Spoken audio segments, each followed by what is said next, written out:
The champagne glass trembled in Naomi's hand as she watched her husband Trevor laugh at something his mistress had just whispered in his ear. Across the glittering ballroom of the Grandview Hotel, her 8-year-old twins stood frozen near the dessert table, their faces crumpling as Brittany, Trevor's girlfriend, pointed at them while speaking loudly enough for nearby guests to hear. "Are those really your kids, Trevor?" Brittany's voice carried across the marble floors, her red sequin dress catching the light from the crystal chandeliers. "They look like they're dressed for a church bazaar, not a Christmas party. Did their mother make those outfits at home?" Naomi had spent 3 weeks sewing the matching green velvet outfits for Isaiah and Zara. She'd worked late into the night after her shifts at the library, carefully stitching each seam, adding hand-embroidered details because she couldn't afford the designer children's clothes that Trevor's colleagues bought for their kids. She thought they looked beautiful. She thought her children looked like royalty in their rich green velvet. Isaiah's lower lip quivered. Zara grabbed her brother's hand, her own eyes filling with tears. Naomi started moving toward them, her worn blue dress suddenly feeling too tight, too old, too wrong for this place. But Trevor reached the children first.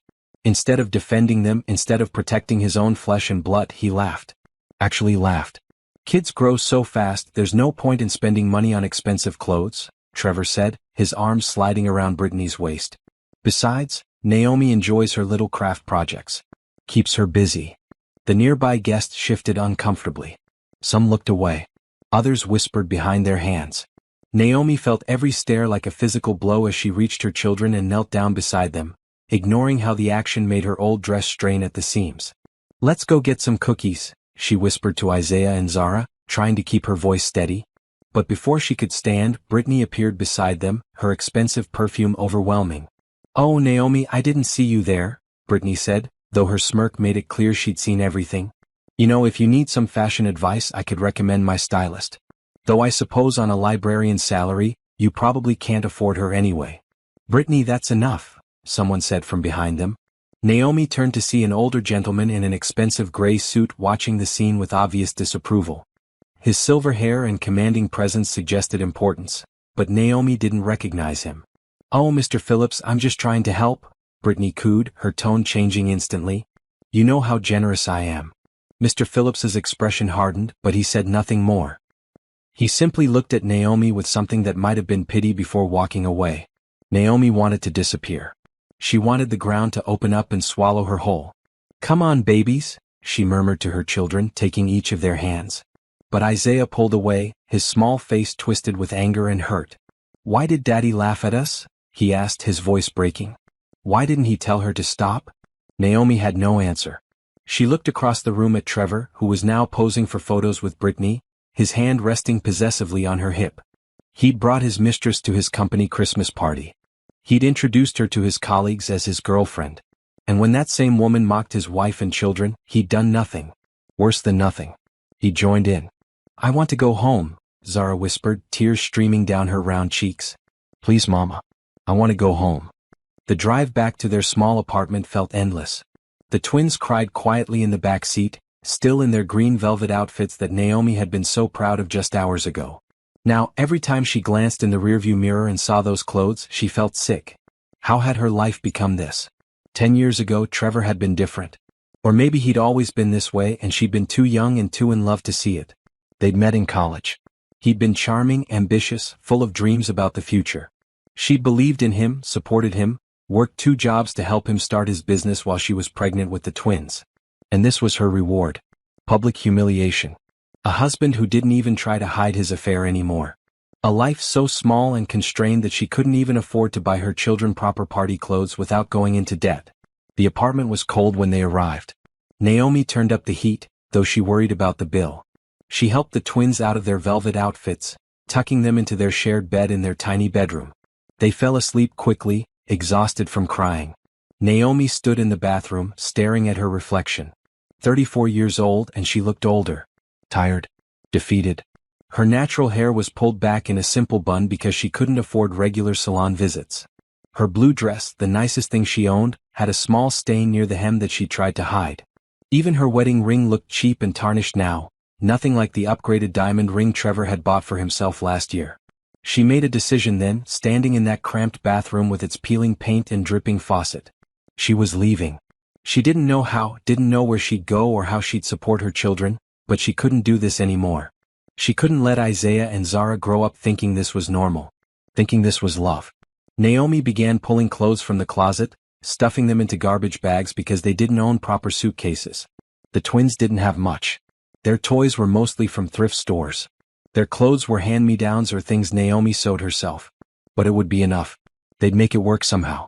Her phone rang at nearly midnight. Naomi almost ignored it, but the screen showed unknown number. Something made her answer.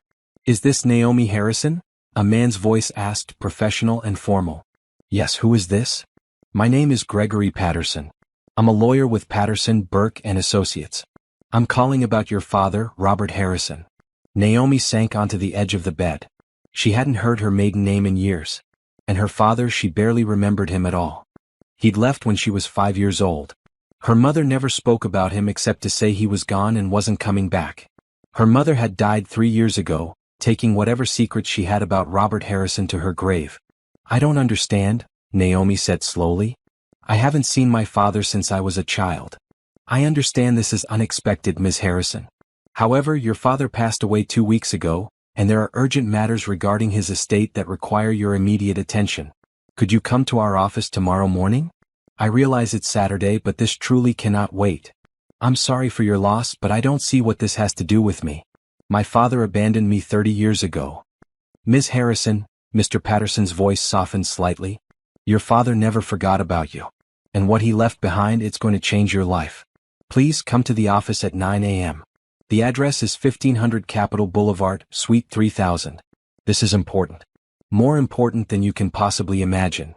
He ended the call before Naomi could respond. She sat there, phone in hand, her half-packed bags scattered around her feet. Her father was dead. A man she didn't know, didn't remember, didn't care about. And yet, something about the lawyer's tone made her pulse quicken. "Change your life," he'd said. How could a dead stranger change anything? She had nothing. She was nothing. Just a librarian with 2 heartbroken children and a failed marriage. But tomorrow morning she would go to that office. She would hear whatever Mr. Patterson had to say. And maybe, just maybe, she'd find a way out of this nightmare her life had become. Naomi looked at her sleeping children, their faces still swollen from crying, and made a silent promise. Whatever came next, she would protect them. She would build them a better life. She would show them that they deserved respect, love, dignity. Even if she had to do it alone. Naomi woke at 6 a.m., her neck stiff from falling asleep on the couch. The half-packed bags were still scattered across the living room floor, a reminder that last night had been real. Trevor hadn't come home. His side of the bed remained untouched, and Naomi felt nothing but relief. The twins were still sleeping. Naomi made herself coffee with shaking hands, her mind replaying the lawyer's phone call over and over. Your father never forgot about you. What did that even mean?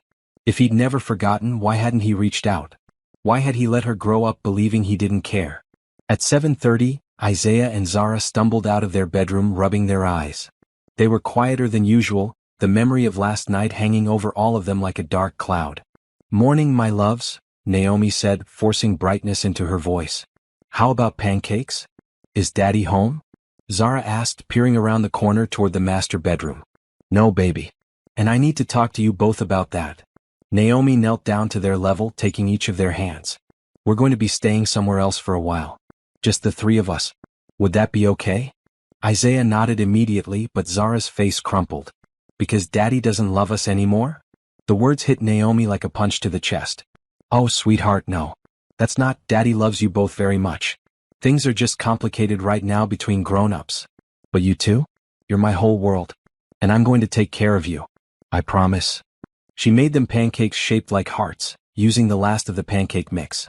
While they ate, Naomi called her neighbor Mrs. Chin, who sometimes watched the twins when Naomi worked late. "I have an important appointment this morning," Naomi explained. "Could you watch Isaiah and Zara for a few hours? I'll pay you as soon as I can." "Oh honey, don't worry about payment," Mrs. Chin said warmly. "I heard about last night. Word travels fast in this building. You bring those babies over whenever you need." Naomi wanted to ask what exactly Mrs. Chen had heard, but she didn't have the energy for it. Small apartment buildings were like that, everyone knowing everyone's business. By now, probably half the building knew Trevor had brought his girlfriend to the Christmas party. At 8:30, Naomi dropped the twins with Mrs. Chin, who immediately started setting up board games to distract them. Then Naomi drove downtown in her old sedan, the engine making concerning noises it had been making for months. She couldn't afford to fix it, couldn't afford much of anything really. The law office was in the tallest building downtown, all glass and steel and obvious wealth. Naomi felt underdressed in her simple maroon sweater and black pants, the only professional clothes she owned that weren't covered in patches or stains. The elevator ride to the 30th floor made her stomach flip. The reception area was stunning. Marble floors, leather furniture, original artwork on the walls. A receptionist in a crisp white blouse smiled at her professionally. "Naomi Harrison to see Mr. Patterson," Naomi said, her voice sounding small in the vast space. "Of course, Miss Harrison. He's expecting you. Right this way." The receptionist led her down a hallway lined with mahogany doors. Each one had a brass nameplate, each name sounding more important than the last. They stopped at the corner office, the largest one with floor-to-ceiling windows overlooking the entire city. Mr. Patterson stood when she entered. He was perhaps 60, with silver hair and kind eyes behind wire-rimmed glasses. Two other people were in the room, a younger woman in a green suit and another man with a briefcase. "Miss Harrison, thank you for coming," Mr. Patterson said, shaking her hand. His grip was firm but gentle. "Please sit down. This is my colleague, attorney Rebecca Walsh, and this is Thomas Grant from Grant Financial Services." Naomi sat in the leather chair across from his desk, her hands clasped tightly in her lap. "I don't understand what this is about. I didn't even know my father was alive until you called." "I know this must be confusing," Mr. Patterson said, sitting back down. "Let me start from the beginning. Your father, Robert Harrison, was a very private man. He built a considerable technology empire over the past 30 years, operating mostly behind the scenes through various holding companies." "A technology empire?" Naomi repeated. That didn't match the vague memories she had of her father at all. "But I thought my mother said he was just a regular guy who left us."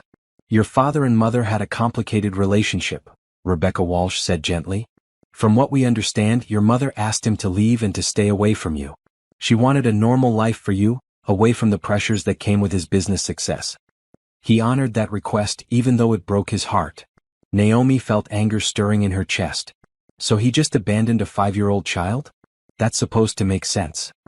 "He didn't abandon you," Mr. Patterson said firmly. He opened a folder on his desk, pulling out photographs. "He watched over you your entire life, Miss Harrison. He paid for your mother's medical bills when she got sick, though she never knew it was him.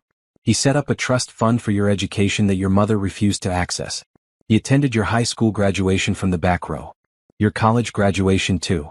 He slid the photographs across the desk. Naomi's hands trembled as she picked them up. There she was in her high school cap and gown, smiling with her mother. And in the background, blurred but visible, a man with her same eyes watching from a distance. "Why didn't he ever reach out?" Naomi whispered, tears stinging her eyes. "He tried 3 months ago," Thomas Grant said quietly. "He hired investigators to find you, discovered you were married with children. He was planning to contact you to explain everything, to finally be part of your life. But then he had a massive heart attack. He died before he could reach out." The room spun. Naomi gripped the arms of the chair, trying to process this information. Her father had been alive, had been watching her, had wanted to know her. And now he was gone and she'd never get the chance to ask him why. Never get the chance to know him at all. "I'm sorry to drop this on you so suddenly," Mr. Patterson said. "But there's more and it can't wait. Your father left you everything, Miss Harrison. His entire estate." "What does that mean?" Naomi asked, though part of her didn't want to know. Part of her wanted to walk out of this office and pretend this conversation never happened. Mr. Patterson exchanged glances with the other two lawyers, then opened another folder. He pulled out a document with so many numbers on it that Naomi's eyes couldn't focus. "Your father's net worth at the time of his death was approximately $4.7 trillion, Mr. Patterson said calmly, as if he was discussing the weather. "You are now the sole heir to his fortune, his companies, his properties, and all associated assets. As of this moment, Miss Harrison, you are one of the wealthiest people in the world." Naomi heard the words, but they didn't make sense. They couldn't make sense. Trillion. That wasn't a real number. That was something from movies or news articles about entire countries. Not something that applied to a librarian from a one-bedroom apartment with a broken heater. She started, then stopped. 4.7 what? Trillion, Rebecca Walsh repeated gently. "I know it's overwhelming. We've been managing your father's affairs for over 20 years, and we'll continue to help you navigate everything. But legally, as of today, you own Harrison Technologies, Harrison Industries, and 47 subsidiary companies operating in 63 countries. You own property on 6 continents. You have investment portfolios that span every major market in the world. This is a mistake, Naomi said, standing up abruptly. This has to be a mistake. I'm nobody. I work at a public library. I can barely afford groceries. This can't be real. It's very real, Thomas Grant said, opening his briefcase and pulling out more documents. These are the account numbers and access codes. We've set up a temporary banking situation for you until you decide how you want to manage everything. As of 1 hour ago, we transferred $100 million into a personal account for your immediate needs. The card is right here. He held out a black credit card with her name embossed on it in gold letters. Naomi Harrison. She stared at it like it might bite her. I can't, she whispered. I don't know anything about running companies or managing money or any of this. You have the wrong person. You're exactly the right person, Mr. Patterson said firmly. Your father chose you. He believed in you. And we're here to help you every step of the way. You don't have to do this alone. Naomi's phone buzzed in her purse. She pulled it out with shaking hands and saw Trevor's name on the screen. He was calling her, probably to yell about her leaving the party early, or to tell her not to come home, or to serve her with divorce papers. She looked at the phone, then at the lawyers, then at the black card sitting on the desk with her name on it. $100 million. For immediate needs. The number was so absurd she almost laughed. She declined Trevor's call and looked up at Mr. Patterson. Tell me everything, she said, her voice stronger now. I want to know everything about my father. About his businesses. About what happens next. Tell me all of it. For the first time since walking into that office, Naomi saw Mr. Patterson smile. That's what your father hoped you'd say. Let's begin. 3 hours later, Naomi's head was spinning with information. She sat at the conference table, surrounded by folders, documents, and legal papers that all somehow belonged to her now. The more she learned, the more unreal it all seemed. Your father started with nothing, Mr. Patterson explained, pulling up a presentation on the large screen at the front of the room. He grew up in poverty, worked 3 jobs to put himself through community college. He had a gift for seeing technological trends before anyone else did. The screen showed a timeline of Robert Harrison's life. At 25, he'd created a small software company. By 30, he'd sold it for millions. By 35, he'd invested that money into emerging tech markets that everyone else thought were too risky. Those investments had paid off spectacularly. He never wanted to be a public figure, Rebecca Walsh added. So he created a network of subsidiary companies, each operating under different names. Harrison Technologies was his flagship, but most people had no idea he owned it. He preferred it that way. Why? Naomi asked. If he was so successful, why hide it? Because wealth like that attracts danger, Thomas Grant said seriously. Your father dealt with kidnapping threats, extortion attempts, people pretending to be long-lost relatives trying to get money. He learned early on that anonymity was safer than fame. Naomi thought about Trevor, about the small life they'd built together, about her job at the library. Her father could have reached out at any time. Could have given her money, could have made her life easier. But he'd stayed away, honoring a promise to her mother, a promise that Naomi was starting to resent. What about my mother? She asked. Did she know? About the money? Mr. Patterson's expression softened. She knew he was successful, but she didn't know the full extent. When they separated, your father offered her a substantial settlement. She refused it. She wanted to make it on her own, wanted to prove she didn't need him. Your father respected that even though it meant watching her struggle. He paid her medical bills, Rebecca added. Set them up through fake insurance claims and charity programs so she never knew it was him. When she died, he made sure you didn't inherit her debts. He took care of everything quietly. Naomi felt tears burning in her eyes again. Her mother had been so proud, so determined to do everything herself. They'd lived paycheck to paycheck Naomi's entire childhood. There had been nights with no dinner, winters with inadequate heat, times when her mother worked herself sick to keep them afloat. And all along, Naomi's father had been there in the shadows, trying to help without being seen. I don't know if I'm angry or grateful, Naomi admitted, wiping her eyes. You can be both, Mr. Patterson said kindly. Your father wasn't perfect. He made choices that hurt people, including you. But he never stopped loving you. These might help you understand. He handed her a leather-bound journal. Your father wrote to you every year on your birthday. He never sent the letters, but he kept them all. They're yours now. Naomi opened the journal with trembling hands. The first entry was dated 29 years ago, her 5th birthday. Her father's handwriting was neat, precise. Dear Naomi, she read aloud. Today you turned 5. I watched you at your birthday party through the window of the community center. You were wearing a yellow dress your mother made. You looked so happy. I wanted to come inside to give you the dollhouse I built for you, but I stayed away like I promised. I hope someday you'll understand. I love you more than you'll ever know. Happy birthday, my little girl. Naomi couldn't read anymore. The words blurred as tears streamed down her face. All those years. All that time. He'd been there, watching, caring, loving from a distance. Take your time, Rebecca said softly, sliding a box of tissues across the table. After a few minutes, Naomi composed herself and looked up at the 3 lawyers who had been managing her father's life for decades. What happens now? What am I supposed to do with all of this? Whatever you want, Thomas said simply. You can sell the companies, keep them, hire people to run them while you learn the business. You can live anywhere in the world, do anything you choose. The money gives you freedom, Miss Harrison. Complete and total freedom. Freedom. Naomi turned the word over in her mind. Just yesterday she'd been trapped in a tiny apartment with a cheating husband and no way out. She'd been sewing clothes for her children because she couldn't afford to buy them. She'd been one unexpected expense away from complete financial ruin. And now, according to these people, she could do anything. Be anyone. I need a place to stay, she said suddenly. Today. Right now. Somewhere safe, somewhere nice. Somewhere my children will be comfortable. Already arranged, Mr. Patterson said, handing her a key card. The penthouse suite at the Riverside Grand Hotel. It's been prepared for you and your children. Security is in place and the hotel staff has been briefed. No one will bother you there unless you want them to. Naomi stared at the key card. The Riverside Grand was the nicest hotel in the city. Trevor had taken her there once for dinner, years ago when he was trying to impress her. They'd looked at the menu and left because they couldn't afford anything on it. What about my husband? She asked, then corrected herself. My soon-to-be ex-husband. What do I do about him? The 3 lawyers exchanged looks. That's your decision, Rebecca said carefully. But if I may offer some advice? Don't tell him. Not yet. Get yourself settled, get your children stable, understand your new situation. Then decide how you want to handle your marriage. He'll look for me, Naomi said. When he realizes we're gone. Let him look, Thomas said with a slight smile. Miss Harrison, you now have resources that most people can't even comprehend.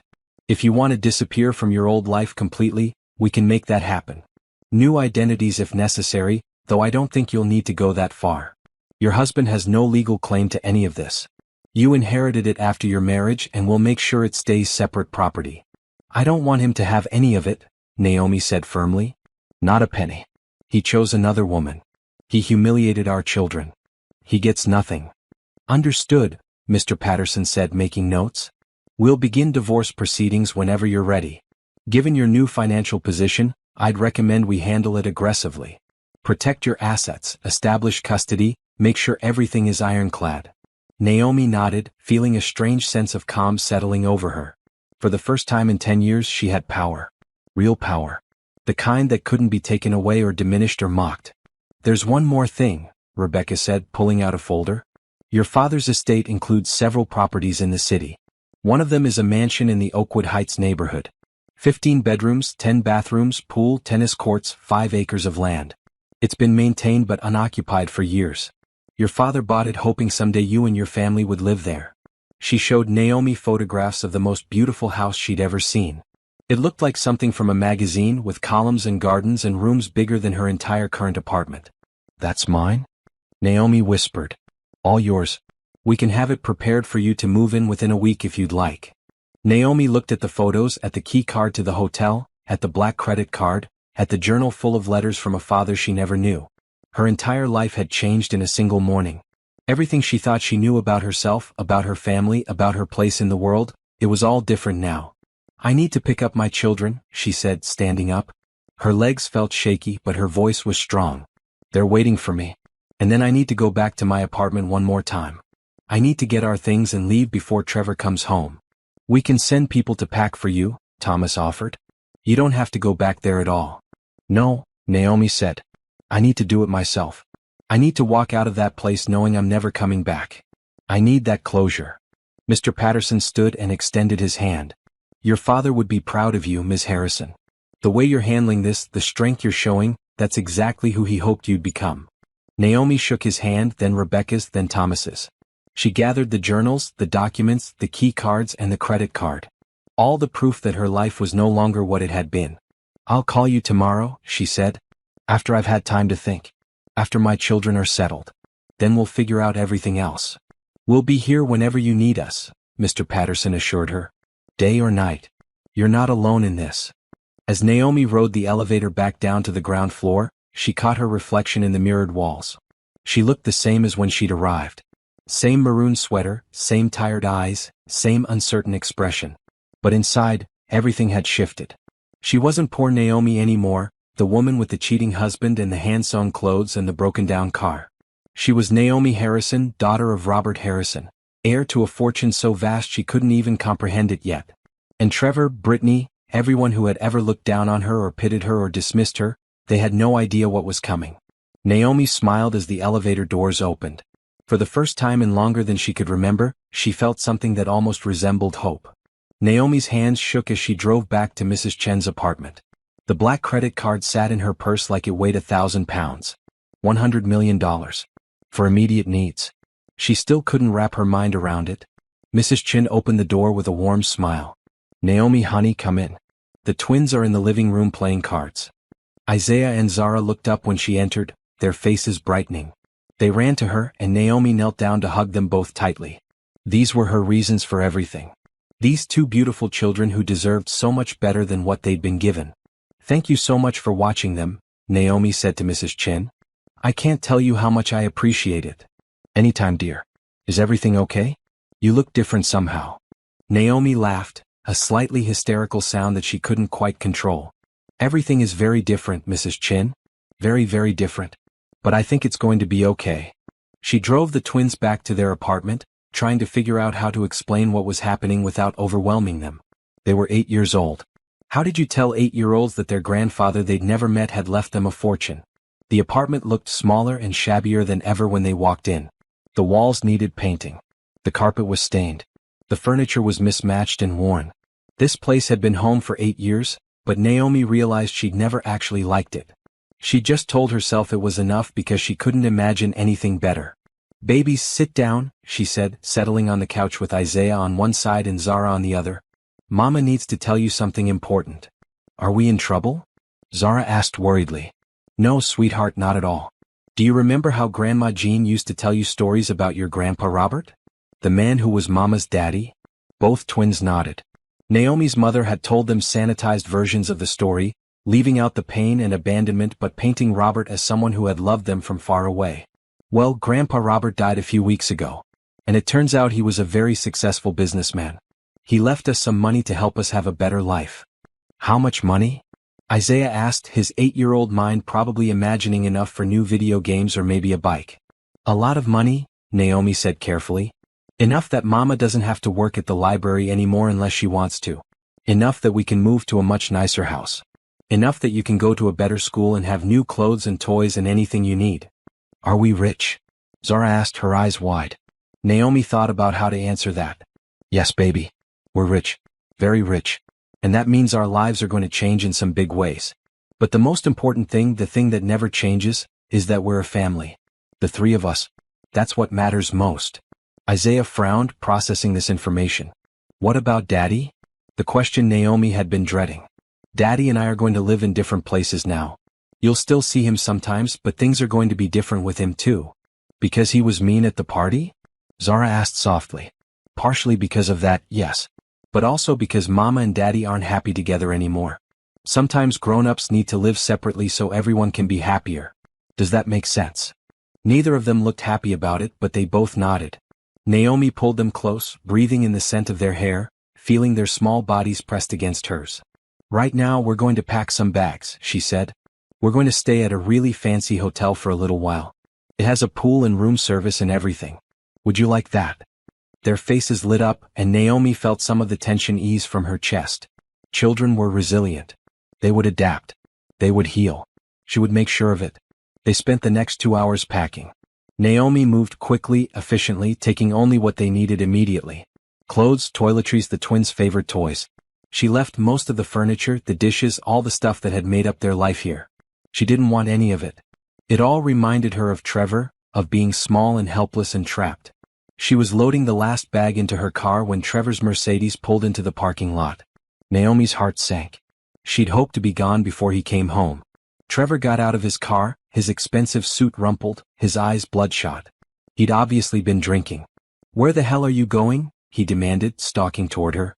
"Away," Naomi said calmly, though her pulse was racing. "We're leaving." "You can't just leave. This is insane. You're overreacting about last night." "Overreacting?" Naomi repeated, her voice cold. "You brought your mistress to your company party. You let her humiliate our children. You laughed at them, Trevor. At your own kids. Brittany was just joking around. Don't be so sensitive." "I'm done," Naomi said flatly. "I'm done with this marriage. I'm done with you. My lawyer will be in touch about the divorce." Trevor's face flushed red with anger. "Your lawyer? You can't afford a lawyer. You can barely afford to feed those kids. You need me, Naomi. Without me, you're nothing." Naomi looked at him, really looked at him, and felt nothing. No anger, no pain, no regret. Just emptiness. This man had been her whole world once, and now he was just an obstacle to remove from her life. "I think you'll find that I can afford a very good lawyer," she said quietly. "Goodbye, Trevor." She got into her car before he could respond. In the back seat, Isaiah and Zara watched their father with wide eyes as Naomi started the engine. Trevor was still yelling something, but Naomi couldn't hear him over the sound of the motor. She drove away without looking back. The Riverside Grand Hotel was everything she remembered and more. The valet took her keys, looking slightly confused by her beat-up sedan but too professional to comment. A doorman opened the door. The lobby was marble and gold, with fresh flowers everywhere and a fountain in the center. "Welcome to the Riverside Grand," the woman at the front desk said with a perfect smile.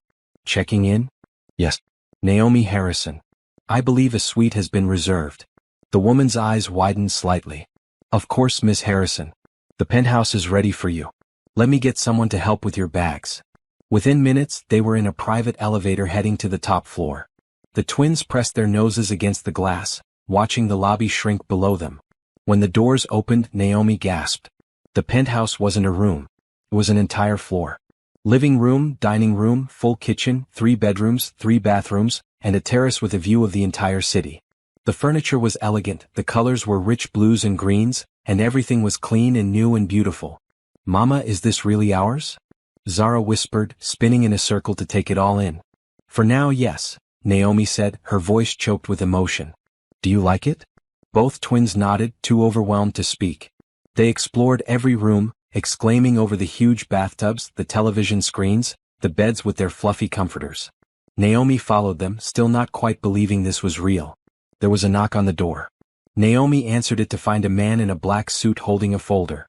"Miss Harrison, I'm Carl Rodriguez, head of security. Mr. Patterson asked me to introduce myself and go over the security protocols for the penthouse." "Security protocols?" Naomi repeated. "Yes, ma'am. Given your situation, Mr. Patterson felt it was prudent to have someone monitoring your safety. I have a team that will be stationed on this floor and in the lobby. You'll have a personal bodyguard whenever you leave the hotel. Nothing intrusive, but we want to make sure you and your children are protected." Naomi hadn't even thought about security. But of course, if she was worth trillions of dollars now, she'd need protection. The thought was both thrilling and terrifying. "Thank you," she said. "I appreciate that." After Carl left, Naomi ordered room service for dinner. She didn't look at the prices, just ordered whatever the twins wanted. Chicken fingers for Isaiah, pasta for Zara, and a steak for herself that cost more than she used to spend on groceries for a week. They ate on the terrace as the sun set over the city. The twins laughed and chattered, already bouncing back from the trauma of the night before. Children were amazing that way. Give them safety and love and they could forgive almost anything. After dinner, Naomi tucked them into one of the bedrooms together. They fell asleep almost immediately, exhausted from the emotional roller coaster of the past 24 hours. Naomi went to her own bedroom and opened the journal her father had left her. She spent the next 3 hours reading his letters, one for each of her birthdays. They chronicled her entire life from his perspective. Her first day of school, her high school plays, her college graduation, her wedding to Trevor, which he'd attended from a distance, worried the whole time that she was making a mistake. "I see how he looks at you," her father had written on her wedding day. "There's ambition there, but I'm not sure there's love. I hope I'm wrong. I hope he makes you happy. You deserve all the happiness in the world, my darling girl." He hadn't been wrong. Trevor had never really loved her. He'd loved what she could do for him, the way she'd supported his dreams and sacrificed her own. But love? Real love? That had never been there. Naomi closed the journal and looked out at the city lights sparkling below. Somewhere out there, Trevor was probably drunk and angry, ranting to Brittany about his ungrateful wife. Somewhere out there, her old life was waiting, small and sad and suffocating. But she wasn't going back to it. She was moving forward. And tomorrow she would start building a new life. A better life. The life her father had always wanted for her. Naomi fell asleep in a bed softer than clouds, in a room fit for royalty, with her children safe down the hall and a future full of possibilities stretching out before her. For the first time in years she slept without nightmares. The next morning, Naomi woke to sunlight streaming through floor-to-ceiling windows. For a moment she didn't remember where she was. Then reality crashed back and she sat up, looking around the luxurious bedroom with fresh wonder. It was real. All of it was real. The twins were already awake, watching cartoons in the living room. Room service had delivered breakfast without her even ordering it. Fresh fruit, pastries, eggs, bacon, juice. A note explained that breakfast would be delivered every morning unless she requested otherwise. "Good morning, my loves," Naomi said, kissing the tops of their heads. "Did you sleep well?" "This bed is like sleeping on a cloud," Isaiah said seriously. "I never want to sleep anywhere else." "Can we go swimming today?" Zara asked hopefully. The lady at the desk said there's a pool just for people staying in the penthouse. "We'll see," Naomi promised. "First, Mama has some things to take care of." After breakfast, she called Mr. Patterson's office. He answered immediately as if he'd been waiting for her call. "Miss Harrison, how are you settling in?" "It's overwhelming," Naomi admitted. "But good. Thank you for arranging everything. I need to talk to you about next steps. Schools for the children, somewhere permanent to live, all of it. I've taken the liberty of preparing some options. Could you come to the office this afternoon? I can have a car sent for you." "A car?" "A driver, Miss Harrison. You'll need transportation and your current vehicle is, well, it's not appropriate for your new situation." Naomi looked out the window at the parking lot, where her beat-up sedan sat among Mercedes and Teslas like a rusty old penny. "I suppose you're right. Yes, send a car. 2 o'clock. Perfect. And Miss Harrison? Bring the children. I have someone I'd like them to meet." That afternoon, a sleek black SUV pulled up to the hotel. The driver, a kind-faced woman named Sharon, opened the door for them. "Good afternoon, Miss Harrison. I'll be your primary driver from now on." The twins were delighted with the car, which had screens in the back seats and snacks in a console. Naomi sat back, watching the city go by, trying to adjust to the fact that this was her life now. She had a driver. She had security. She had more money than she could spend in 100 lifetimes. At the law office, Mr. Patterson greeted them warmly. "Isaiah, Zara, it's wonderful to meet you. Your grandfather talked about you both often." "He did?" Isaiah asked, surprised. "Oh yes, he was very proud of you. Come with me, I have something to show you." He led them to a room Naomi hadn't seen before. Inside were toys, books, art supplies, and a young woman with a friendly smile. "This is Monica. She's going to play with you while your mother and I talk about some grown-up things. Is that okay?" The twins looked at Naomi, who nodded. "It's fine, babies. I'll be right down the hall." Back in Mr. Patterson's office, he spread out brochures and documents across the conference table. "I've researched the top private schools in the city. Oakwood Academy is the best academically and has spots available. They can start after the winter break." Naomi looked at the brochure. The campus was beautiful, with modern facilities and happy-looking children. The tuition was more than she used to make in a year. "This looks perfect." "Good. Now housing. The mansion in Oakwood Heights is ready for you to tour. I've also prepared information on several other properties if you'd prefer something different. But I think you'll love this one. Your father designed parts of it with you in mind." They spent 2 hours going over details. Bank accounts, investment strategies, hiring staff for the house, establishing security protocols. Naomi's head spun with information, but she absorbed as much as she could. "What about Trevor?" she asked finally. "Has he tried to contact you?" "3 times this morning," Mr. Patterson said dryly. "He wants to know where you are." I told him we don't represent him and ended the calls. Has he contacted you directly? 27 calls and 43 text messages, Naomi said, showing him her phone. I haven't answered any of them. Good. Keep it that way. We'll file for divorce next week. I'll handle everything. You just focus on settling in and taking care of your children. That evening they toured the mansion. Naomi drove through the iron gates and up the long driveway, her breath catching at the sight of the house. It was even more beautiful in person than in photos. White stone, massive columns, gardens that seemed to go on forever. A woman waited at the front door, middle-aged and professional in a green suit. Ms. Harrison, I'm Patricia Moore, the estate manager. Welcome home. The tour took an hour. 15 bedrooms, each one decorated differently. A library with floor-to-ceiling bookshelves. A home theater. A gym. An indoor pool and an outdoor pool. A tennis court. A playground that made the twins squeal with joy. Your father had the playground built 5 years ago, Patricia explained. He hoped someday his grandchildren would use it. Naomi felt tears prick her eyes again. All of this planning and hoping and dreaming, for a daughter he never got to know and grandchildren he never met. The waste of it, the tragedy of it, felt overwhelming. Can we really live here? Zara asked, her eyes huge. Yes, baby. This is our new home. They moved in 3 days later. Patricia had hired a full staff. A chef, housekeepers, groundskeepers, security personnel. Naomi felt strange giving people orders, but Patricia assured her she'd get used to it. Your father employed hundreds of people, Patricia said. He believed in paying well and treating everyone with respect. That's all these people expect from you. The twins adjusted quickly.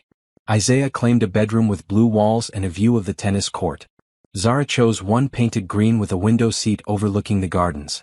Naomi took the master suite, a space so large and luxurious it felt like a separate apartment. On their first night in the house, they had dinner in the formal dining room. The chef had prepared their favorite foods, and they ate off china plates with actual silverware. Afterward, Naomi tucked the twins into their new beds, marveling at how much their lives had changed in less than a week. Mama, is this really forever? Isaiah asked sleepily. Or is it like a dream that will end? It's forever, sweet boy. This is our life now. We're safe, we're together, and nobody can hurt us anymore. He fell asleep with a smile on his face. Naomi stood in his doorway for a long moment, watching him breathe, grateful beyond measure for this second chance. Over the next week, Naomi threw herself into learning about her father's businesses. She met with executives from Harrison Technologies, sat in on board meetings, read financial reports until her eyes crossed. She hired tutors to teach her what she didn't know. Business management, investment strategies, corporate law. The executives were surprised by her intelligence and her determination. She wasn't content to just sit back and let others run things. She wanted to understand every aspect of the empire she'd inherited. Your father would be impressed, Thomas Grant told her after a particularly intense meeting. You have his mind for business. That's not something that can be taught. Naomi also started making changes. She increased wages for all lower-level employees across her companies. She established scholarship programs and charitable foundations. She used her wealth not just for her own comfort but to help others who were struggling the way she once had. The twins thrived. They made friends at their new school, joined clubs, discovered talents they'd never had the chance to explore before. Isaiah took up piano. Zara started ballet. They were happy, truly happy, in a way they'd never been in that cramped apartment with a father who barely noticed them. Trevor kept calling. Naomi kept ignoring him. Mr. Patterson filed divorce papers, citing irreconcilable differences and Trevor's infidelity. Trevor's lawyer responded with demands for spousal support and half the marital assets. He has no idea, does he? Naomi asked Mr. Patterson. None whatsoever. He thinks you're hiding out with family somewhere, living off credit cards. He has no clue about the inheritance. Good. Let's keep it that way for now. At night, when the twins were asleep, Naomi read more of her father's journals. She learned about his struggles, his regrets, his hopes. He'd written extensively about his decision to stay away from her, questioning it constantly but honoring the promise he'd made to her mother. I watch you grow into an amazing woman, he'd written on her 30th birthday. Strong, kind, compassionate. You got none of that from me. That's all your mother's influence. I'm proud of you beyond words, even though I have no right to that pride. You don't know me. You don't owe me anything. But I love you, Naomi. I've loved you every single day of your life. Naomi wept reading those words. She wept for the father she'd never known, for the relationship they'd never had, for all the lost time that could never be recovered. But she also felt grateful. Grateful that he'd loved her, that he'd watched over her, that he'd left her the tools to build a better life.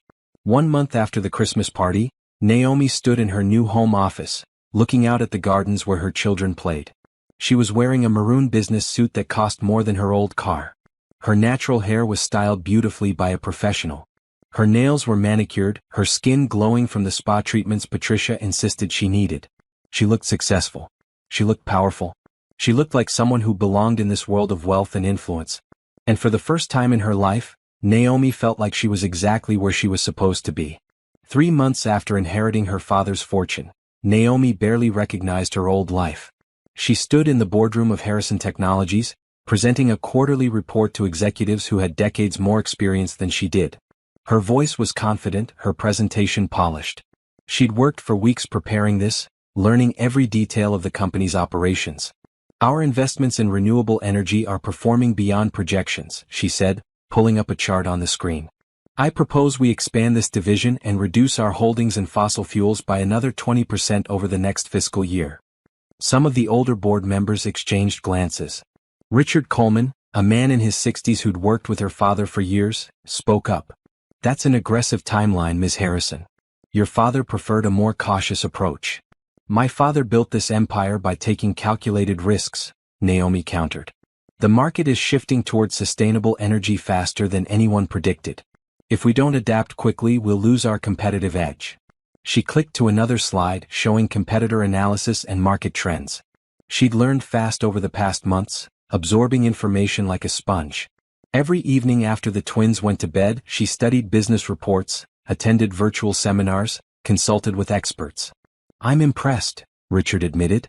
You've done your homework. I support the proposal. The rest of the board agreed. Naomi felt a surge of satisfaction as the meeting ended. She was doing this. She was actually running a multi-billion-dollar company and doing it well. Her assistant, Monica, a sharp young woman she'd hired last month, was waiting outside the boardroom. Your next meeting is in 30 minutes. You wanted to review the new candidates for the CFO position. Yes, let's go over them now. Back in her corner office, 3 floors above the one her father had used, Naomi reviewed resumes. She'd fired the previous CFO after discovering he'd been cooking the books to hide his own embezzlement.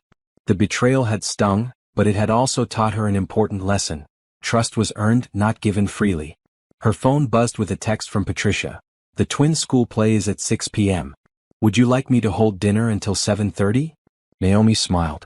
No matter how busy she got, family came first. She'd promised herself that. Yes, please. And make sure to record the play. I want to watch it again later. Isaiah and Zara had adapted to their new life beautifully. Isaiah was excelling in piano, already performing at a level that amazed his teachers. Zara had joined the school's ballet program and talked constantly about being a professional dancer someday. They had friends, hobbies, confidence. More importantly, they'd stopped asking about Trevor. The hurt from the Christmas party had faded, replaced by the security and love of their new life. They understood now that their father's absence was his loss, not theirs. That evening, Naomi sat in the front row of the school auditorium, watching her children perform in their class play. Isaiah had a speaking role, and he delivered his lines perfectly. Zara danced across the stage with grace and joy. Naomi's heart felt so full it might burst. After the show, she took them to their favorite ice cream place, a small shop near the mansion that made everything fresh. The owner, a woman named Betty, always gave the twins extra toppings and chatted with Naomi like an old friend. You 3 look happy, Betty observed, handing over 3 sundaes piled high with whipped cream and cherries. We are, Naomi said honestly. We really, really are. At home, Naomi tucked the twins into bed and then retreated to her office. She had paperwork to review for the divorce proceedings. Mr. Patterson had called earlier to say Trevor's lawyer was becoming more aggressive, demanding meetings and threatening to drag things out in court. Let him try, Naomi had said. I have better lawyers and more patience than he does. The truth was, Trevor still had no idea about her inheritance. As far as he knew, she was living off savings and maybe help from friends. He had no clue she owned the building where his office was located. He had no clue that 3 of his biggest clients had recently been acquired by subsidiaries of Harrison Technologies. Naomi wasn't going out of her way to hurt him. She didn't need to. His own actions were destroying him. Word had spread about the Christmas party, about how he'd treated his wife and children. Several of his colleagues had distanced themselves from him. His business was struggling not because Naomi was sabotaging it, but because Trevor had built it on relationships that were crumbling now that people saw his true character. A knock on her office door interrupted her thoughts. Patricia entered with a folder. "These just arrived by courier. From Mr. Patterson's office." Naomi opened the folder and smiled. Divorce papers, finalized and ready for her signature. She'd agreed to generous child support, even though she didn't need it, because she wanted the divorce to go through quickly and cleanly.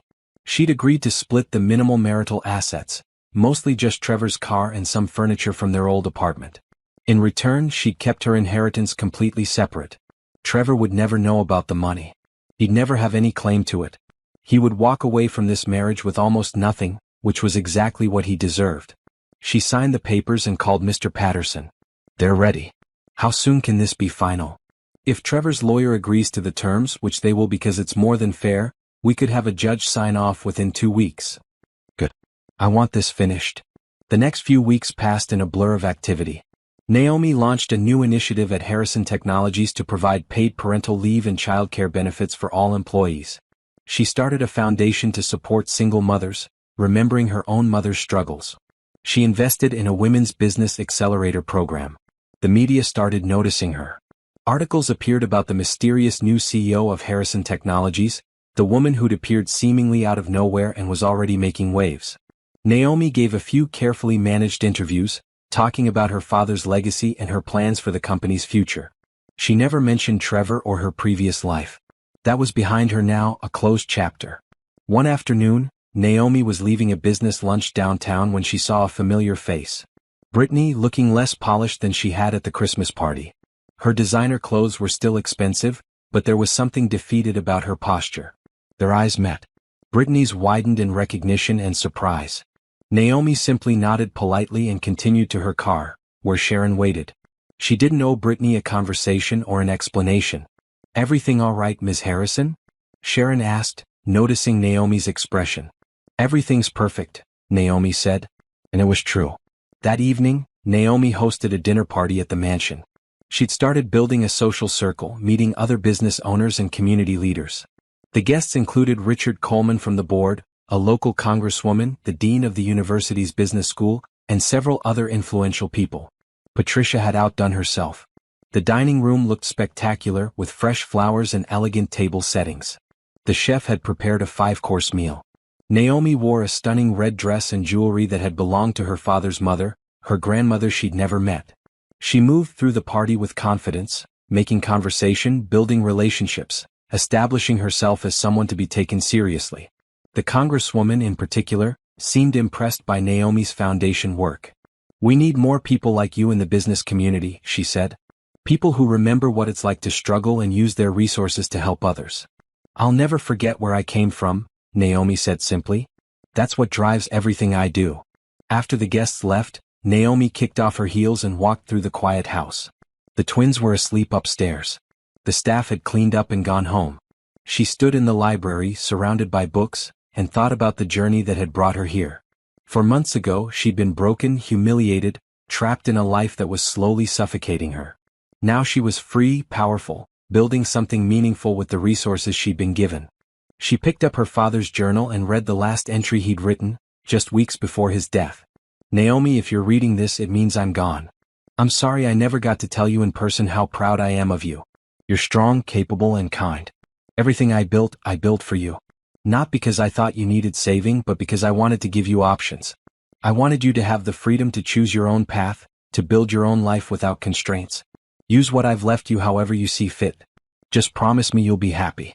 Promise me you'll live fully and love deeply and never let anyone make you feel small again. I love you, my daughter. I always have. I always will. Your father, Robert." Naomi closed the journal, tears streaming down her face. "I promise, Dad," she whispered to the empty room. "I promise I'll make you proud." And she meant it. Trevor stared at the eviction notice in his hand, reading it for the third time as if the words might change. 60 days to vacate the premises. His office lease had been terminated. The building's new ownership had decided not to renew any of the current tenant contracts. "This is insane," he muttered, crushing the paper in his fist. "They can't just kick us out like this." His assistant, one of only 3 employees he had left, cleared her throat nervously from the doorway. "Mr. Anderson, I need to talk to you about something." "Not now, Jennifer. I'm dealing with a crisis here." "That's what I need to talk about. I'm giving my 2 weeks' notice. I got an offer from another company." Trevor's head snapped up. "What? You can't leave. I need you here." "I'm sorry, but the salary they're offering is 40% more than what you pay me. And honestly, Mr. Anderson, this company is sinking. Everyone can see it." She left before he could argue. Trevor slumped in his chair, looking around his once thriving office. 6 months ago, he'd had 15 employees and clients lining up to work with him. Now he could barely keep the lights on. It had started small. A client canceling a contract, citing budget concerns. Another client choosing a competitor. Then his biggest account, the one that brought in 30% of his revenue, had suddenly terminated their relationship with no explanation beyond taking business in a different direction. Trevor had tried to fight back to figure out what was happening. But every door he knocked on seemed to close in his face. Business contacts who used to return his calls ignored him. Networking events he attended left him isolated, with people making polite excuses to avoid conversation. And Brittany. She'd lasted exactly 3 weeks after his money troubles started before announcing she was moving to New York with a hedge fund manager she'd met at a party. "You're a good guy, Trevor," she'd said, not meeting his eyes. "But I'm not cut out for the struggling artist lifestyle. I need someone established." She'd taken the diamond bracelet he'd bought her and never looked back. Trevor had been hurt, then angry, then finally just numb. She'd never cared about him. She'd cared about his money, his status, his ability to buy her expensive things. Now that those were gone, so was she. The divorce papers from Naomi had arrived 2 weeks ago. He'd been shocked by how reasonable they were. She was asking for almost nothing, just custody of the twins and child support payments that were actually less than what he'd expected. She'd even agreed to let him keep most of their marital assets, not that there were many. His lawyer had advised him to sign immediately. "This is the best deal you're going to get. Take it and move on." But Trevor's pride had balked. How could Naomi just walk away? How could she be fine without him? Where was she even living? He'd driven by their old apartment last week and found someone else living there. He'd called the library where she worked and been told she no longer worked there. It was like she'd vanished into thin air.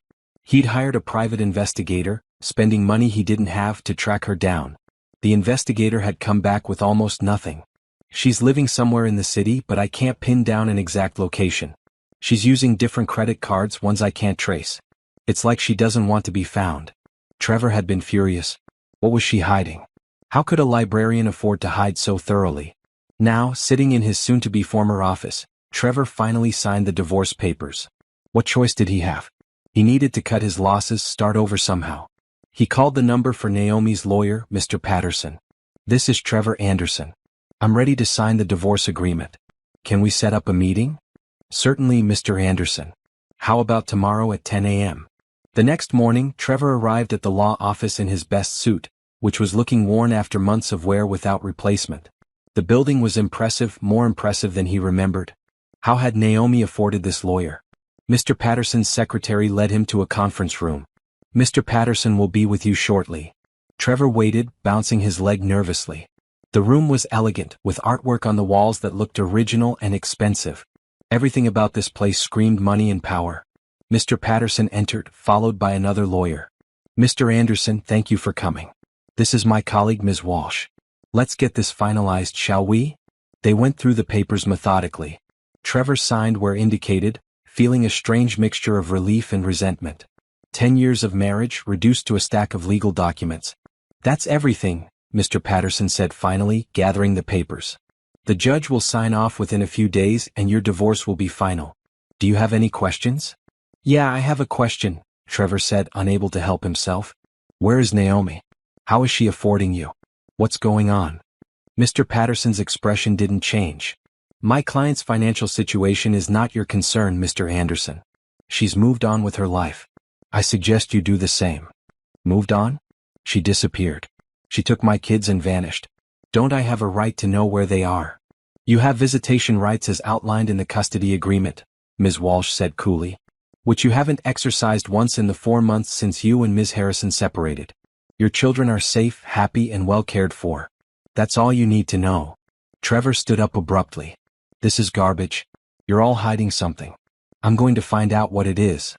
Mr. Anderson, Mr. Patterson said, his voice taking on a harder edge. A word of advice. Let this go.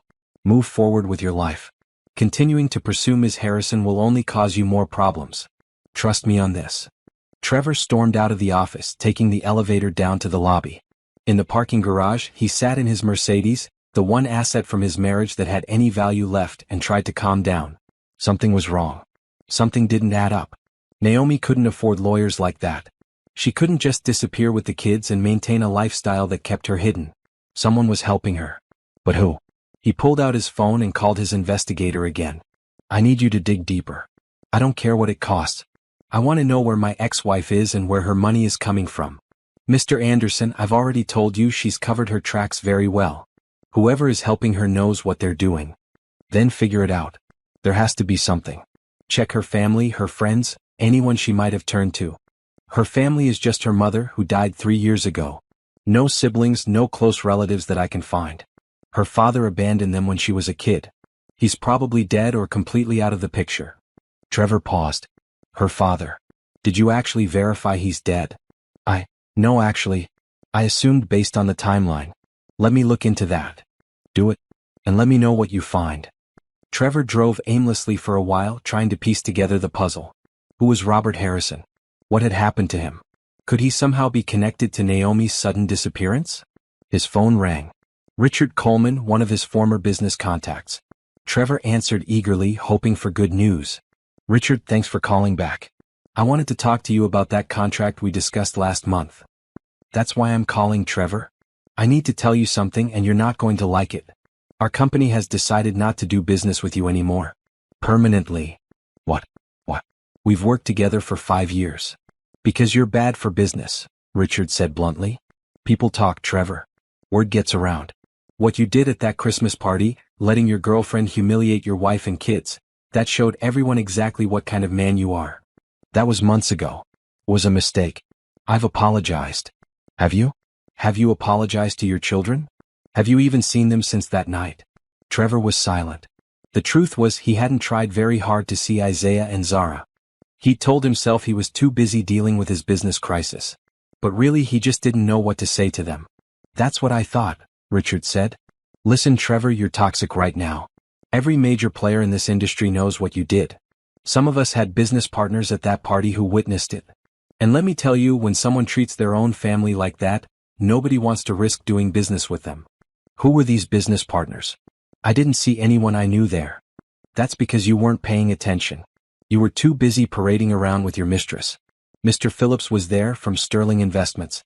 He's the one who told everyone what happened. He found it disgusting. Trevor's blood ran cold. Mr. Phillips. The older gentleman who'd spoken up when Brittany was mocking Naomi and the kids. He'd seemed disapproving, but Trevor had written him off as some old-fashioned nobody. Sterling Investments, Trevor repeated slowly. They're one of the biggest investment firms in the country. Yeah, and Mr. Phillips personally convinced 6 major companies to drop you as a vendor. You didn't just burn bridges, Trevor. You torched the entire network. Richard hung up. Trevor sat in his car, feeling like the walls were closing in. Mr. Phillips. Sterling Investments. 6 major companies. This wasn't just bad luck or market fluctuations.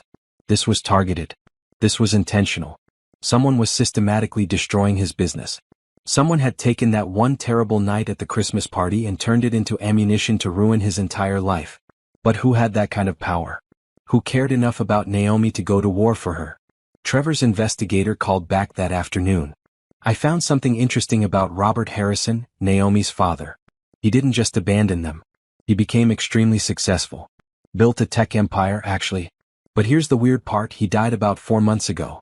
Right around the time Naomi disappeared. 4 months ago. Right after the Christmas party. Right when everything in Trevor's life started falling apart. Are you saying Naomi inherited money from him? Trevor asked, his mind racing. I'm saying it's possible. But here's where it gets strange. Robert Harrison operated through dozens of shell companies. His wealth was spread across so many different entities that it's almost impossible to trace. I can't verify if Naomi inherited anything or how much. His estate is completely sealed. Can you find out? I can try, but it'll take time and a lot more money than you've already paid me. Trevor ended the call and sat in silence, pieces clicking into place. Naomi's father had been rich. Really rich. And he died right before Naomi left. She could have inherited money. Maybe a lot of money. Enough to afford expensive lawyers and private investigators of her own to hide her tracks. But even if she had inherited something, that didn't explain why his business was being systematically dismantled. That didn't explain Mr. Phillips and Sterling Investments and all the closed doors. Unless Robert Harrison hadn't just been rich. Unless he'd been powerful. Connected. Someone whose friends and business partners would look out for his daughter even after his death. Trevor tried to search for information about Robert Harrison online, but he found almost nothing. A few mentions in tech industry articles, always buried in the fine print. No photos, no interviews, no public presence at all. The man had been a ghost. And now his daughter was disappearing just as thoroughly. Trevor's phone buzzed with another notification. An email from his accountant. Need to discuss your financial situation urgently. You're 3 months behind on office rent and the landlord is threatening legal action. Everything was falling apart. His business, his reputation, his finances. And somewhere out there, Naomi was living her life taking care of their children, completely beyond his reach. For the first time since the Christmas party, Trevor felt real fear. Not worry or stress, but actual gut-churning fear. He'd underestimated Naomi. He'd thought she was weak, dependent, someone he could dismiss and discard. He'd been so wrong. 3 weeks later, Trevor stood in line at the grocery store, counting the bills in his wallet to make sure he had enough for milk and bread. He'd moved into a studio apartment across town, sold his Mercedes, and was working as a freelance consultant for barely enough to cover expenses. Rock bottom felt like a cold concrete floor with no way back up. His phone buzzed. Unknown number. Trevor almost didn't answer, but something made him pick up. Trevor Anderson? A woman's voice asked. Yeah, who's this? My name is Catherine Mills. I'm a journalist working on a story about business ethics in the tech industry. I'd like to talk to you about your former wife, Naomi Harrison. Trevor nearly dropped his phone. What about her? I think we should meet in person. Are you available this afternoon? They met at a coffee shop an hour later. Catherine was in her 40s, professional looking, with a recorder and notebook in front of her. She got right to the point. I've been investigating Harrison Technologies and its new CEO, Naomi Harrison.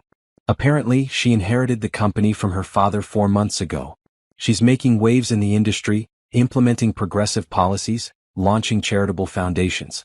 Everyone seems impressed. Wait, she's running Harrison Technologies? Trevor interrupted. As in, the Harrison Technologies? The multi-billion-dollar company. Try multi-trillion-dollar empire, Catherine corrected. Robert Harrison was one of the wealthiest people in the world. He just kept it quiet. And now his daughter owns everything. Which brings me to you. You're her ex-husband. You were married for 10 years. You must have insights into her character, her background. Trevor's mind reeled. Trillion. With A.T., Naomi had inherited trillions of dollars. While he was scraping together change for groceries, his ex-wife was running an empire worth more than most countries. I don't understand, he said weakly. She never said anything. Her father abandoned her when she was a kid. She barely remembered him. Apparently he stayed away but kept track of her.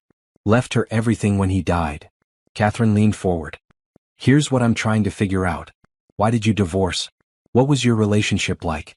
Because from what I'm hearing, you were still married when she inherited all this money. Yet the divorce papers show she gave you almost nothing.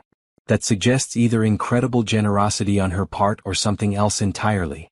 Something else, Trevor admitted, the words bitter. We had problems. I made mistakes. What kind of mistakes? Trevor looked at Catherine's recorder, at her expectant expression. He could tell her everything.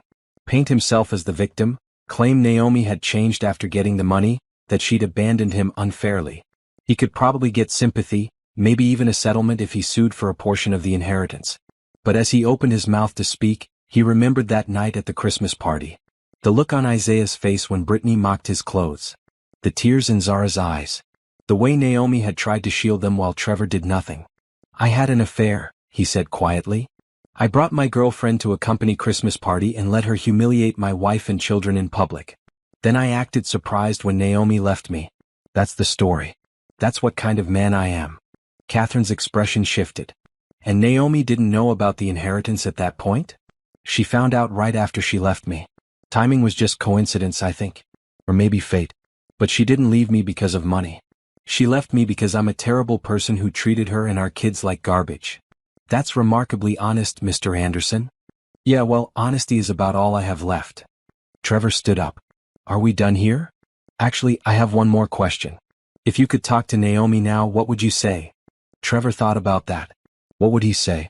Sorry seemed inadequate. Explaining that he hadn't understood what he had until he lost it seemed pathetic.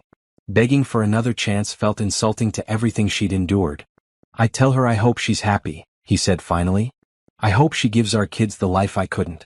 And I hope she never thinks about me again, because I don't deserve even that much of her attention. He walked out of the coffee shop, leaving Catherine staring after him with a thoughtful expression. That evening, Trevor did something he should have done months ago. He called Mr. Patterson's office and asked for information about seeing his children. The secretary put him through to Ms. Walsh. Mr. Anderson, I'm surprised to hear from you. Are you finally ready to exercise your visitation rights? I am. I know I don't deserve it, but I'd like to see Isaiah and Zara. If they'll see me, I'll convey your request to Ms. Harrison. She'll decide whether it's in the children's best interests. Given that you've made no effort to contact them in nearly 5 months, I imagine she'll want to discuss this with them first. I understand. Tell her I'm sorry. Tell her she was right about everything. 3 days later, Trevor received a call from a number he didn't recognize. When he answered, he heard Naomi's voice for the first time since that awful night. Hello, Trevor. She sounded different. Confident. Strong. Nothing like the uncertain woman he'd been married to. Naomi. Thank you for calling. I wanted to talk about seeing the kids. I spoke with Isaiah and Zara. They're willing to meet with you, but only in a supervised setting. We'll meet at a family counselor's office. 1 hour. If it goes well, we can discuss regular visitation. Thank you. That's more than fair. Naomi, I need to say, I know you inherited money from your father. I know you're running his company. And I need you to know I'm not going to cause problems. I'm not going to try to get any of it. I don't deserve anything from you. There was a long pause. You finally figured it out. Everyone figured it out. It's all over the tech news. People are talking about the mysterious new CEO who came out of nowhere. I should have known it was you. I should have known you were capable of so much more than I ever gave you credit for. You should have known a lot of things, Trevor. You should have known your children deserved respect. You should have known your wife deserved loyalty. You should have known that status and money don't make someone valuable, character does. You're right. You're right about everything. I was a terrible husband and a worse father. I can't fix that. But I'd like to try to be better. For Isaiah and Zara, not for me. Another pause. The appointment is Thursday at 3 p.m. I'll text you the address. Don't be late. And Trevor? If you hurt them again, if you disappoint them or let them down, you won't get another chance. This is it. Do you understand? I understand. Thank you, Naomi. She ended the call. Trevor sat on his lumpy studio apartment couch and cried for the first time since his business collapsed. Not for his money or his status or his lost life, but for the family he'd destroyed through his own selfishness and pride. Thursday came. Trevor arrived 15 minutes early at the counselor's office, wearing the one decent shirt he still owned. He was nervous, more nervous than he'd been for any business meeting in his life. The door opened and Naomi walked in with Isaiah and Zara. Trevor's breath caught. The twins had grown. They looked healthy, happy, confident. They were dressed in nice clothes, not the homemade outfits Naomi used to sew, but quality pieces that fit properly and looked expensive. And Naomi. She looked stunning. Her natural hair was beautifully styled. She wore a green dress that probably cost more than Trevor's rent. She had the bearing of someone used to power and respect. Hi, Dad, Isaiah said tentatively. Hi, buddy. Hi, Zara. You both look great. They sat down with the counselor, a kind woman named Dr. Roberts. She facilitated the conversation, making sure everyone got to speak and be heard. How have you been? Trevor asked the twins. Good, Zara said. We live in a really big house now. I take ballet lessons. And I'm learning piano, Isaiah added. I can play 5 songs already. That's amazing. I'd love to hear you play sometime if that's okay. They talked for the full hour. The twins were guarded at first but gradually warmed up. They told him about their new school, their friends, their hobbies. They didn't mention the Christmas party, but it hung in the air like a ghost. As the session ended, Dr. Roberts suggested weekly visits, supervised at first. Naomi agreed with the caveat that if Trevor missed appointments or showed up intoxicated, he'd lose privileges immediately. I won't miss any appointments, Trevor promised. And I'm sober. I can take drug tests if you want. That won't be necessary, Naomi said coolly. Just be the father they deserve. Walking to his car afterward, Trevor felt lighter somehow. Seeing his kids had reminded him what really mattered. He'd lost everything else, but maybe, just maybe, he could salvage this one relationship. He pulled out his phone and looked at the news article about Naomi that had come out that morning. Harrison Technologies CEO announces billion-dollar initiative to support single mothers. The photo showed her standing in front of a podium, looking powerful and purposeful. This was who she'd always been underneath, Trevor realized. Strong, capable, generous. He'd just been too blind to see it. He'd kept her small because it made him feel big. Now she was showing the world what she could do. And Trevor was watching from the sidelines, a cautionary tale about a man who'd had everything and thrown it away for nothing. He drove back to his studio apartment and started drafting an email to his children. Nothing dramatic, just a simple message.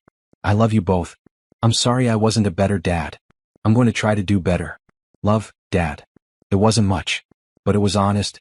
And honesty was the only thing Trevor had left to give. 6 months after the Christmas party, Naomi sat in her office at Harrison Technologies, reviewing applications for the company's new scholarship program. The sun streamed through the floor-to-ceiling windows, illuminating the framed photos of Isaiah and Zara on her desk.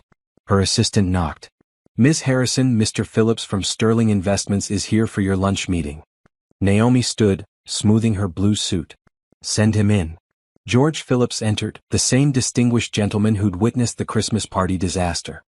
He'd become one of Naomi's most trusted advisors since she'd taken over her father's company. Today, however, his expression was unusually serious. George, good to see you. What's wrong? I need to tell you something, Naomi. Something I should have told you months ago. He settled into the chair across from her desk. It's about that Christmas party. About Trevor and why everything fell apart for him so quickly. Naomi's pulse quickened. What about it? I wasn't just a random guest that night. I was there representing Sterling Investments, which had been considering a major partnership with Trevor's company. We'd been in negotiations for months. That party was supposed to be a casual meet and greet before finalizing the deal. I didn't know that. No one did. Trevor had no idea I was there or what I represented. When I saw how he treated you and your children, how he let that woman mock them while he laughed, I made some calls. I pulled our investment offer. But more than that, I reached out to other firms we work with and told them what I'd witnessed. I wanted to make sure people knew what kind of man Trevor Anderson really was. Naomi sat back, processing this information. You destroyed his business. I didn't destroy it. He destroyed it the moment he chose cruelty over character. I just made sure the right people knew about it. Why are you telling me this now? George pulled an old photograph from his briefcase and slid it across the desk. It showed 2 men in their 20s, arms around each other's shoulders, laughing at something off camera. One was clearly George. The other looked familiar. That's my father, Naomi whispered, recognizing Robert Harrison's younger face. Your father was my best friend. We went to college together, built our first businesses together. When his marriage to your mother fell apart and he decided to stay away from you, I was the only person he confided in. I watched him love you from a distance for 30 years. I watched it break his heart every single day. Tears pricked Naomi's eyes. He never said anything to me. Even in his letters, he never mentioned you. He wanted you to form your own relationships, make your own connections. But he asked me to watch over you after he was gone. To make sure you were safe and supported as you learned to navigate your new life. George's expression hardened. When I saw how Trevor treated you that night, I didn't just see a wife being disrespected. I saw my best friend's daughter being humiliated. And I decided Trevor Anderson needed to learn a lesson about consequences. You did this for my father. I did it for you, George corrected gently. Robert asked me to protect you. That's what I was doing. Making sure the man who hurt you faced appropriate consequences for his actions. Naomi stood and walked to the window looking out over the city. Trevor thinks his business failed because of bad luck and market forces. He has no idea. He knows now. I made sure word got around about why we pulled our investment, why other firms followed suit. The business community understands exactly what happened. Trevor's reputation is ruined not because I spread lies, but because I told the truth about his character. And the Christmas party itself? You were there because of my father? Not directly. The partnership with Trevor's company was legitimate business. But after your father passed and I learned you were Trevor's wife, I made sure to attend that party personally. I wanted to see what kind of man had married Robert Harrison's daughter. George's jaw tightened. What I saw disgusted me. There were other people there that night, Naomi said slowly. Other business partners you mentioned. They all knew who I was. Not at the party. But I made sure they learned afterward. I sent a memo to every major investment firm and corporate partner in our network. I explained that Trevor Anderson had publicly humiliated his wife and children, that he'd brought his mistress to a professional event, that he'd shown a complete lack of judgment and character. Within a week, Trevor was radioactive. No one wanted to be associated with him. Naomi turned back to George. You could have told me this months ago. I wanted you to find your strength first. I wanted you to build your confidence, learn the business, establish yourself. If I told you right away that someone else had fought your battles for you, it might have undermined that growth. You needed to believe in your own power. And now you're thriving. You're a brilliant CEO, a devoted mother, and a force to be reckoned with in this industry. You don't need my protection anymore, but you have my friendship and loyalty. Just like your father did. Naomi sat back down, feeling overwhelmed. I don't know whether to thank you or be angry that you interfered in my life without telling me. Be whatever you need to be. I can handle it. George smiled slightly. Your father always said you had a fierce spirit. I'm glad to see he was right. They spent the next hour talking about Robert Harrison, about the friendship he'd shared with George, about the business empire he'd built and the plans he'd made for Naomi's future. George shared stories Naomi had never heard, filling in pieces of her father's life that the journals hadn't covered. He was planning to reach out to you a week before his heart attack, George said. He'd finally worked up the courage to break his promise to your mother. He said 30 years was long enough. He wanted to know you, to meet his grandchildren, to be part of your life. I wish he had, Naomi said softly. I wish I'd gotten that chance. He knew the risks. He knew you might reject him, might be angry about the abandonment. But he was ready to face that. He just ran out of time. After George left, Naomi sat alone in her office, staring at the photograph of her father and his best friend. Two young men with their whole lives ahead of them, building dreams that would eventually become one of the largest fortunes in the world. Her father had loved her. He'd protected her even in death, making sure his best friend watched over her. And when Trevor had hurt her, that protection had manifested in Trevor's business collapse. Part of Naomi felt vindicated. Trevor had faced real consequences for his actions. He'd lost everything, just like she'd once thought she had nothing. The universe had balanced the scales. But another part of her felt sad. Not for Trevor, but for the waste of it all. The years she'd spent with a man who didn't value her. The time her father had spent loving her from a distance. The relationships that could have been but never were. That evening, Naomi told the twins about George and their grandfather's friendship. They listened with wide eyes, asking questions about the grandfather they'd never known. He sounds nice, Zara said. I wish we could have met him. Me too, baby. But he loved you both very much. He built that playground in our backyard thinking about you. He left us this life thinking about what would make you happy. Do you think he'd be proud of us? Isaiah asked. Naomi pulled them both close. I think he'd be proud of how kind you are, how smart you are, how you treat people with respect. That's what really mattered to him. Not money or success, but character. Later, alone in her room, Naomi opened her father's journal to the last entry again. She'd read it dozens of times, but tonight the words hit differently. Promise me you'll be happy. Promise me you'll live fully and love deeply and never let anyone make you feel small again. She'd done that. She'd built a life filled with purpose and meaning. She'd protected her children and given them opportunities. She'd used her resources to help others who were struggling the way she once had. But the part about loving deeply, she hadn't done that yet. She'd been so focused on survival, on building her new life, on being strong for her children, that she hadn't let anyone close. She'd built walls to protect herself, and those walls were getting harder to climb over. Maybe it was time to try. Maybe she could have it all. The career, the family, and yes, someone to share it with. Someone who saw her for who she really was and loved her anyway. Naomi made a decision. She would open herself up to possibilities. She would stop hiding behind her hurt and her anger. She would live fully just like her father had asked. The revenge she'd wanted was complete. Trevor had faced consequences. Her life was better than she'd ever imagined. Now it was time to move forward completely, to embrace not just success but happiness. Real, genuine, lasting happiness.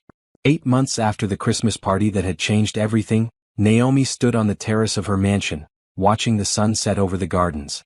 Isaiah and Zara played on the swings, their laughter carrying across the manicured lawn. A garden party was in full swing, celebrating the launch of the Harrison Foundation for Single Mothers, Naomi's biggest charitable project yet. "Beautiful evening," a voice said beside her. Naomi turned to see Jerome Collins, the architect who designed the foundation's new headquarters. They'd met 3 months ago during the planning phase, and their professional relationship had slowly evolved into something more personal. Jerome was tall, with warm brown eyes and an easy smile. He'd grown up working class, put himself through architecture school, and built a successful firm through talent and determination. When they'd first met, he'd had no idea about Naomi's wealth. He'd been impressed by her ideas, her passion for helping others, her intelligence. Finding out she was a billionaire several dates in had shocked him, but it hadn't changed how he treated her. He still opened doors, still insisted on paying for their coffee, still looked at her like she was the most interesting person in the room. "It really is," Naomi agreed, smiling at him. "Thank you for being here. Wouldn't miss it. This foundation is going to change lives, Naomi. Your father would be so proud." They talked extensively about her father, about the inheritance, about the journey that had brought her to this point. Jerome had listened without judgment, offering support and understanding. "Miss Harrison?" Patricia approached with her tablet. "The caterers need to know when you'd like to make the speech." "In about 20 minutes. Let everyone eat first." As Patricia walked away, Jerome studied Naomi's expression. "Nervous?" "A little. Public speaking still makes me anxious." "You'll be great. You always are." He hesitated, then added, "I have something to ask you. After the party, would you like to go to dinner? Just the two of us. Somewhere quiet." Naomi's heart skipped. She and Jerome had been dancing around their feelings for weeks now, going on casual dates, spending time together with the twins, building something slow and real. But neither had defined what they were to each other. "I'd like that," she said softly. The party continued around them. Business partners mingled with community leaders. Staff from Harrison Technologies chatted with local politicians. The mayor gave a short speech praising Naomi's commitment to helping families in need. When it was time for her own speech, Naomi stood at the microphone, looking out at the gathered crowd. These were people who respected her, valued her, saw her as someone worth listening to. A year ago, she couldn't have imagined standing here like this. "Thank you all for coming," she began, her voice steady. "A year ago, I was a different person living a different life. I thought I knew what I wanted, what I deserved. I thought my circumstances defined my worth. I was wrong about a lot of things." She paused, finding Isaiah and Zara in the crowd. They waved at her, proud smiles on their faces. "My father, Robert Harrison, spent 30 years building an empire. But the real legacy he left wasn't money or companies or assets. It was the belief that everyone deserves dignity, opportunity, and hope. He believed that we have a responsibility to help those who are struggling, not because it makes us look good, but because it's the right thing to do. The Harrison Foundation for Single Mothers exists because I was once a struggling mother myself. I know what it's like to count pennies for groceries, to make clothes by hand because you can't afford to buy them, to lie awake at night wondering how you'll keep a roof over your children's heads. I know what it feels like to be invisible, dismissed, treated as less than by people who should love and protect you." The crowd was silent, listening intently. Naomi saw George Phillips near the front, nodding encouragingly. "This foundation will provide financial assistance, job training, childcare support, and housing help to single mothers who are working hard but need a hand up. We'll offer counseling services, legal aid, and educational programs. We'll create a community where women support each other instead of judging each other. Where children have the resources they need to thrive regardless of their family structure. I can't change the past. I can't give back the years I spent struggling or help my mother who worked herself to exhaustion trying to provide for me. But I can make sure other women and children don't face those same struggles alone. That's what my father wanted. That's what this foundation will do." She finished to enthusiastic applause. People came up afterward to congratulate her, to share their own stories, to thank her for creating something meaningful. Naomi spoke with everyone, made connections, built relationships. As the sun fully set and the party wound down, Naomi found herself alone in the library with Jerome. He'd brought 2 glasses of wine and was looking at the bookshelves with obvious appreciation. "This is an incredible room," he said. "These are all first editions, aren't they?" "Most of them. My father was a collector. I've added a few of my own." Jerome turned to her, his expression serious. "I need to be honest with you about something. When I first met you, I had no idea who you were. I just saw this brilliant, passionate woman with ideas about creating something beautiful and functional. Then I found out about the money, about your father, about everything you've been through. And for about 5 seconds I wondered if I was out of my league. And after 5 seconds? Naomi asked, her heart racing. After 5 seconds I realized none of that matters. The money, the status, the empire, that's not who you are. You're a woman who makes her kids lunch every morning even though you have a chef. You're someone who knows the names of every staff member and asks about their families. You're someone who turned pain into purpose and used your resources to help others instead of just helping yourself. He stepped closer. I'm falling in love with you, Naomi. Not with your money or your position, but with you. The real you. And I wanted you to know that before things go any further. Naomi felt tears prick her eyes, but they were happy tears. I'm falling in love with you too. You see me, Jerome. Not the CEO or the heiress, but me. The woman who still gets nervous before meetings, who sings off-key in the shower, who cries during children's movies. That's what I've been looking for. Someone who sees all of me and stays anyway. Jerome kissed her then, gentle and sweet. When they pulled apart, Naomi was smiling wider than she had in months. The twins really like you, she said. Isaiah told me yesterday that you're cool. From an 8-year-old, that's high praise. I really like them too. They're amazing kids, Naomi. You've done an incredible job raising them. They're resilient. They've been through a lot, but they came out stronger. She paused, then added, Trevor has been seeing them regularly. Supervised visits at first, but the therapist says he can move to unsupervised soon. He's trying to be better. How do you feel about that? I'm glad he's making an effort. The kids need a father, even an imperfect one. But I don't feel anything for him anymore. No anger, no resentment, nothing.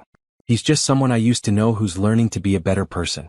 I hope he succeeds for Isaiah and Zara's sake. They talked for another hour, making plans for the future, sharing dreams and hopes. Jerome wanted to expand his firm, to focus on sustainable architecture that helped communities. Naomi wanted to expand the foundation globally, to help families in developing countries.